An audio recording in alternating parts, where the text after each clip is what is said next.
Good morning বন্ধুরা, কেমন আছো তোমরা সবাই? আশা করছি সবাই খুব ভালো রয়েছো। যে যেখান থেকে আমার ভিডিওটা দেখছো সবাই সুস্থ রয়েছো। তোমাদেরকে সঙ্গে নিয়ে নতুন আরও একটা ব্লগ শুরু করছি।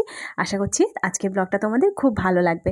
তো কি বলো তো, সকালবেলা ঘুম থেকে উঠেই না আগে মিনির জামা কাপড়গুলো একটু ভিজিয়ে দিই। তাহলে কি হয়, ওর জামা কাপড়গুলো যতক্ষণে ভেজে আমি না রান্নাঘরে কাজটা করে নিই, আর তারপরে এসে ওর জামা কাপড়গুলো ধুয়ে দিই।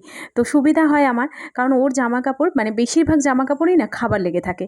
তো খাবার পরে থাকে, যার কারণে খাবারগুলো একটু শুকিয়ে যায়, কারণ সারাদিন তো থাকেই, পরের দিন সকালে সেটা ধোয়া হয়।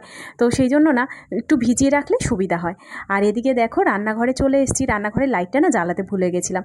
রান্নাঘরে বাসন টাসন মেজে, কারণ সকালে জানলাটা খুললে না একটু আলো আসে, তো সেই জন্য সকালবেলাটা না লাইট জ্বালাই না। তো বাসন টাসন মেজে কী করেছি, এখানে চালটা ধুয়ে মিনির বাবার জন্য আগে ভাতটা বসিয়ে দিচ্ছি। শুধু মিনির বাবার জন্য নয়, আমাদের জন্য ভাতটা একবারে করে নিই। বলো তো, জীবনে কিছু কিছু অভ্যাস যদি আমরা বদলে ফেলতে পারি না, জীবনটা অনেকটা সুন্দর হয়ে যায়। হ্যাঁ, অবশ্যই সেই সুন্দরের পিছনে খাটনিটাও কিন্তু থাকে। আগে না আমার বাড়িতে কাজের দিদি ছিল। কাজের দিদি আসতো বলে আমি না দেখা যেত যে সকালবেলা দিদি আসার আগে, মানে দিদি আসতো 9টা 9:30, তার ঠিক 10-15 মিনিট আগে ঘুম থেকে উঠতাম। যেহেতু মিনিও উঠতো না, তাই আমি ভাবতাম যে ঠিক আছে চলো উঠেই কাজবাজগুলো করে নেব, কারণ কাজের দিদি তো অর্ধেক কাজ করে যেত। ঘর ঝাড় দেওয়া, ঘর মোছা, বাসন মাজা, তো এটা তো সংসারের অর্ধেক কাজ তো হয়েই যেত। আর রইল বাকি রান্নাবান্না আর মিনির জন্য রান্না, সেটা টাইম মতো হয়ে যাবে। তো সেই ভেবে না ঘুম থেকে উঠতাম আমি মানে কাজের দিদি আসার 10-15 মিনিট আগে। উঠেই কী করতাম, মানে যেগুলো জিনিসপত্র একটু সরানোর বা জামা কাপড় কাচতে দেওয়া, সেগুলো সব করে নিতাম। নিয়ে দিদি আসলে ঘর ঝাড় দিয়ে মুছে চলে গেলে তারপরে আমি বেলায় অন্য কাজগুলো করতাম। এতে করে দেখতাম অনেকটা বেলাও হয়ে যেত, আর আমার না কাজও এগোতো না। তো আর সত্যি বলতে কী বলো তো, আমাদের মতো মধ্যবিত্ত বাড়িতে সঞ্চয়টা খুব দরকার। যেটুকু মানে আয় করছি সবটা যদি ব্যয় করে দিই না, ভবিষ্যৎটা একদম অন্ধকার হয়ে যাবে। তো সেই জন্য আরও ভেবে আমি না কাজের দিদিকে ছাড়িয়ে দিয়েছি। দিয়ে দেখো এখন কি সুন্দর সকালবেলা করে ঘুম থেকে উঠে যাচ্ছি। এতে না মাইন্ডটাও খুব ফ্রেশ থাকে, সারাদিন না কাজের এনার্জিটাও থাকে। আর বেলায় ঘুম থেকে উঠলে না এটা কিন্তু ম্যাচ ম্যাচে শরীর একদম ভালো লাগে না।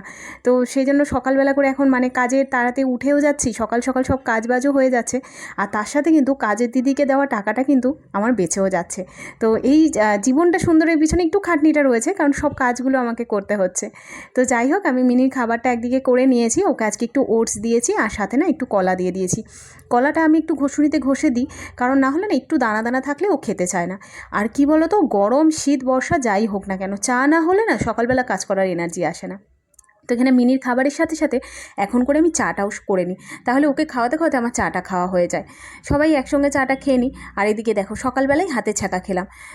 প্রায় প্রতিদিনই একদিন ছাড়া ছাড়াই আমি হাতে ছ্যাঁকা খাই, কারণ আমার রান্নাঘরের স্পেসটা একটু ছোটো, হাত পা নাড়তে গেলেই না ছ্যাঁকা খেয়ে যাই। তো এখানে একটুখানি কোলগেট লাগিয়ে দিলাম হাতে।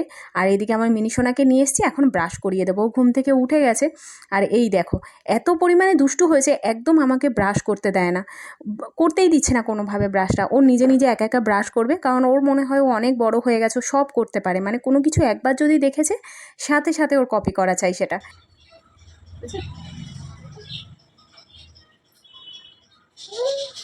না আমি করবো না, তুমি করো।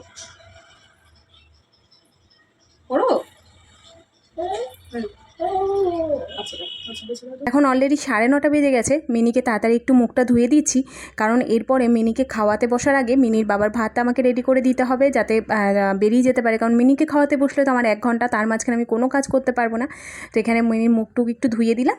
ও এখন ঠাম্মির কাছে গিয়ে একটু মুখটা মুছে একটু চুল টুল বেঁধে নেবে। ততক্ষণে আমার এদিকে আরেকটু যা কাজ আছে সেগুলোকে আমি সমস্ত করে নেব।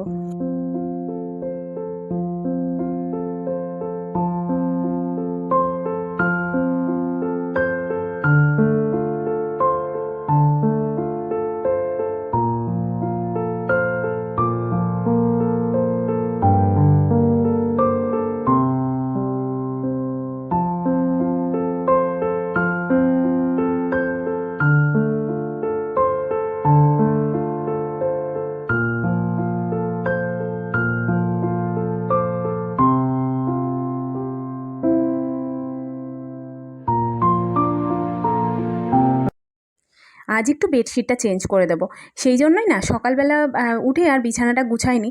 আমি ভাবলাম মিনির বাবা একবারে অফিস বেরিয়ে যাক, তারপরে বেডশিটটা তুলে তারপরে একবারে চেঞ্জ করে দেবো। এই গরমের মধ্যে না বেশি দিন বেডশিট পেতেও রাখা যাচ্ছে না, কেমন একটা ঘামের গন্ধ হচ্ছে। কবে যে এই গরম কমবে জানি না।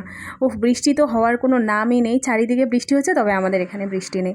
তো সেই জন্য আমি আজকে একটু বেডশিটটা চেঞ্জ করে দিলাম। এখন না 3 দিন 4 দিন হয়ে গেলেই বেডশিট চেঞ্জ করে দিচ্ছি। আর এই বেডশিটটা আমার এত পছন্দ হয়েছে, তোমাদেরকে আমি কি বলবো, যে এরকম যেরকম বড় বেডশিটটা সেরকম সুন্দর হয়েছে। মানে ভাবতে পারছো তোমরা 250 টাকায় কি দারুণ একটা বেডশিট হয়েছে না। বেডশিটের প্রতি আমার একটা যেন আলাদাই ভালোবাসা, সেটা শাড়ির প্রতি হয়তো অতটা ভালোবাসা নেই, তবে বেডশিটের প্রতি। আর এইদিকে দেখো ঘরের ওই কাজবাজগুলো একটু কমপ্লিট করে আমি চলে এসেছিলাম মিনির জন্য মাছ নিতে, কারণ কালকে বাজারে এসেছিলাম মিনির জন্য না মাছ পাইনি। তো আজকে চলে এসেছি এই যে এই বাজারের মধ্যে না এই একমাত্র এই কাকুটাই যে কিনা জ্যান্ত মাছ বিক্রি করার, অন্য সবাই তো মরা মাছ, মানে মাছগুলো না পুরো সাদা হয়ে যায়, দেখে নিতেও ইচ্ছা হয় না। তো এখানে কাকু দেখলাম বললো চারাপোনা মাছ জ্যান্ত রয়েছে, আর গরমে তো সব মরেই যাচ্ছে। তো চারাপোনা মাছ দুটো জ্যান্ত ছিল, সেই দুটোকেই নিয়ে নিয়েছি, আমরাও একটু খেয়ে নেবো আর মিনির জন্য আজকে করে নেবো। আর কাকু না ভীষণ ভালো, মানে কেটে ছাল মানে পুরো আঁশটাশ ছাড়িয়ে কি সুন্দর করে দেয়। মানে বাড়িতে এনে শুধু জাস্ট একটু ধুয়ে নিলেই হয়ে যায়, মানে টুকটাক একটা দুটো একটু আঁশ ছাড়া থাকে, সেগুলোকে একটু ছাড়িয়ে নিলে হয়ে যায়।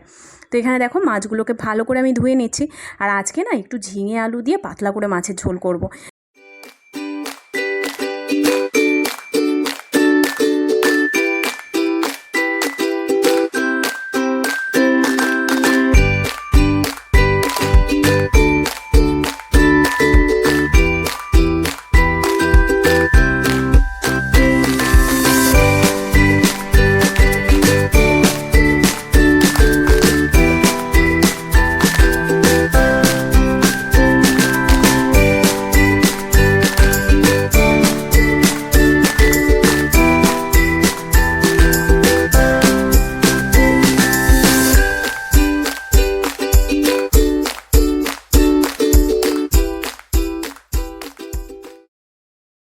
মাছের তরকারিটা ওদিকে বসিয়ে দিলাম, আর একদিকে একটু কলমি শাক ভাজা বসিয়ে দিয়েছি।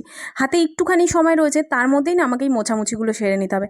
এত ধুলো পড়ে প্রতিদিন না মুছলেও নয়, একটু ঝটপট করে মুছে নিচ্ছি, কারণ বাজারে গিয়ে না আমার অনেকটা লেট হয়ে গেছে, কখন কি করব জানি না। এই যে এইদিকে দেখো আমি নিজেও স্নান করে নিয়েছি, মিনিকেও না স্নান করে দিচ্ছি, এখনও মিনিকে খাওয়ানো হয়নি। স্নান করে এসেছি, কারণ এত তাড়াহুড়ো করে কাজ করেছি, পুরো ঘেমে না স্নান ওই অবস্থা, আর ইচ্ছা করছিল না যে মিনিকে স্নান করিয়ে খাওয়াই।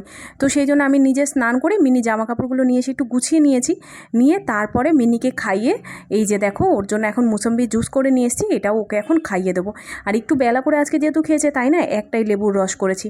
আর মায়ের যেহেতু শরীরটা ভালো না 2-4 দিন ধরে, তাই ভাবলাম আজকে মিনিকে দুপুরে আমার কাছে নিয়েই ঘুম পাড়াই। আর এর মাঝে আমিও একটুখানি খেয়ে ফেলেছি তাড়াহুড়ো করে, কারণ স্নান করে ওঠার পরে আমি একদম না খেয়ে থাকতে পারি না। আর স্নান করে উঠে আজকে মিনি জামা কাপড় গোছালাম, তারপরে ওকে খাওয়ালাম, তারপর আমি নিজে খেয়েছি, তো অনেকটা দেরি হয়ে গেছে। তো মিনিকে ওই মোসাম্বি জুসটা খাইয়ে দিয়েছি, আর ওকে আজকে আমার কাছে নিয়ে ঘুম পাড়াবো, কারণ মায়ের শরীরটা খুব একটা ভালো নেই। তো সেই জন্য বললাম যে দুপুরবেলা আজকেও আমার কাছে ঘুমাক। মাকে বললাম তুমি নিজে একটুখানি ঘুমাও, ও আমার কাছে থাক, কারণ মিনি না দুপুরবেলা খুব তাড়াতাড়ি ঘুমাতে চায় না, বেশ অনেকক্ষণ দুষ্টামি করে নিয়ে 4টে 4:30 দিকে ঘুমাতে চায়। এই যে ওকে নিয়ে এসেছি, দেখো জল খাওয়াতে চাইছি, জল খেতে চাইছে না। আর এই বেড ক্লথটা পাতলাম না, এটা না কয়েকদিন আগে ওষুধ দোকান থেকে নিয়েছি, এতটা ছোট বুঝতে পারিনি নিয়ে এসেছিলাম। তো মায়ের ঘরে আর পাতা যাচ্ছে না, তো আমার ঘরে এখন পেতে দিলাম, কারণ মিনিকে না সারাদিন আমি আর ডাইপার পরাই না, আর টয়লেট করে দিলেই মুশকিল, কিছুক্ষণ পর পর ওকে টাইম করে টয়লেট করিয়ে দিই, তবে বিছানায় করে দিলেই মুশকিল হয়ে যায়। তো সেই জন্য এই বেড ক্লথটা পাততেই হয়। দেখেছো দুষ্টামি, কাঁথা টান দিয়ে ছুঁড়ে সারাদিন যে কী পরিমাণ ওর অত্যাচার আমাকে সহ্য করতে হয় তোমাদেরকে আর কি বলবো। যাই হোক, আজকের ব্লগটা তোমরা কিরকম এনজয় করলে কমেন্ট বক্সে জানাতে ভুলো না, ভালো লাগলে একটা লাইক করে। দেখা হচ্ছে নতুন আরও একটা ব্লগে, সবাই ভালো থেকো, সুস্থ থেকো। আর হ্যাঁ, যারা চ্যানেলটা সাবস্ক্রাইব করনি সাবস্ক্রাইব করে পাশে থেকো, কারণ তোমাদের একটা সাবস্ক্রাইব লাইক আমাকে নতুন আরও একটা ভিডিও বানাতে অনেকটা বেশি মোটিভেট করে। বাই বাই, দেখা হচ্ছে নতুন আর